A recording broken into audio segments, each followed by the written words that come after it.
વડોદરામાં અમદાવાદની ખ્યાતિ હોસ્પિટલમાં દર્દીના મૃત્યુના કેસમાં એન્જિયોપ્લાસ્ટી કરનાર ડોક્ટર પ્રશાંત વજીરાણીની ધરપકડ થઈ ચૂકી છે। વસ્ત્રાપુર પોલીસે ડોક્ટર પ્રશાંત વજીરાણીની ધરપકડ કરી છે। સમયના દ્રશ્યો આપને બતાવીએ કે જ્યાં આરોપી તબીબને મેડિકલ ચેકઅપ માટે સિવિલ હોસ્પિટલ લઈ જવાયો। ડોક્ટર પ્રશાંત વજીરાણી સાંજે 4 કલાકે ગ્રામ્ય કોર્ટમાં તેને રજૂ કરાશે। બોરીસણા ગામના 19માંથી 7 દર્દીઓની એન્જિયોપ્લાસ્ટી કરાઈ હતી, જેમાંથી 2ના મૃત્યુ નિપજ્યા અને આ સમગ્ર મામલે હોબાળો મચ્યો અને હવે આ જ મામલે ડોક્ટર પ્રશાંત વજીરાણીની ધરપકડ કરવામાં આવી છે।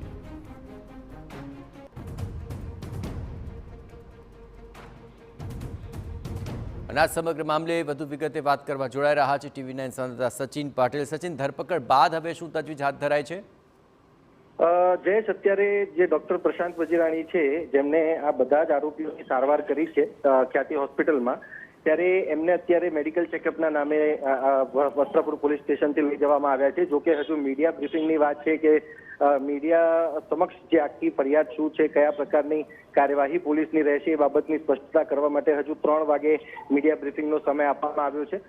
પરંતુ મહત્વની વાત અહીંયા એ છે કે આ જે સમગ્ર મામલો છે, મામલામાં વસ્ત્રાપુર પોલીસ સ્ટેશનમાં જે ફરિયાદ દાખલ થઈ છે અને કડી પોલીસ સ્ટેશનમાં પણ જે અલગ અલગ 2 ફરિયાદ દાખલ થઈ છે, ત્યારે એ સમગ્ર મામલે જે છે એ મીડિયા બ્રીફિંગ 3 વાગે થશે અને આ કેસ જે છે એમાં પહેલી ધરપકડ ડોક્ટર પ્રશાંત વજીરાણીની કરવામાં આવી છે, જે પોતે ગોલ્ડ મેડલિસ્ટ છે। અને ત્યારબાદ આખો જે ઘટનાક્રમ સામે પણ આવ્યો, એમાં જે પ્રકારે ટ્રીટમેન્ટ દર્દીઓની કરવામાં આવી છે, એમાં પણ જે તથ્યો સામે આવ્યા છે, તથ્યોના આધારે નેગ્લિજન્સી જે છે એ ક્લિયર આમાં સામે આવી રહી છે, સ્પષ્ટતા રિપોર્ટમાં થયા છે એ પ્રકારે જોઈએ તો।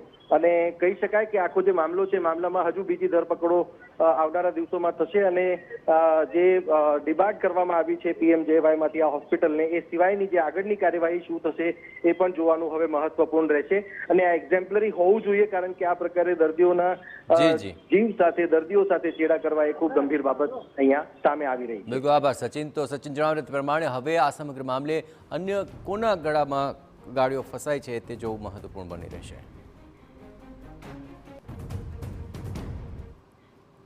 અમદાવાદના ખ્યાતિ હોસ્પિટલમાં NSUIએ દેખાવ શરૂ કર્યા છે। હોસ્પિટલની તાળાબંધી કરવા પહોંચ્યા NSUIના કાર્યકર્તાઓ।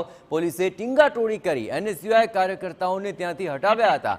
2 દિવસ અગાઉ ખ્યાતિ હોસ્પિટલમાં 2 દર્દીઓના મૃત્યુ મામલે હાલ ખ્યાતિ હોસ્પિટલ સામે મહેસાણા અને અમદાવાદમાં ફરિયાદ દાખલ થઈ ચૂકી છે।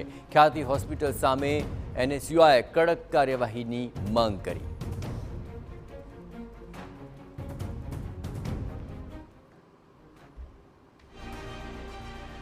આ ટોટલી આરોગ્ય વિભાગનો કૌભાંડ છે। આ જોઈ શકો છો, તાનાશાહી। અમારા ત્યાંથી અમારા વિસ્તારમાંથી લોકોને ડિટેન કરે। 50 જણા હતા, અમે 50 જણામાંથી 40 ડિટેન કરે। અમે બચ બચાવીને ભાગ્યા છીએ અમે લોકો।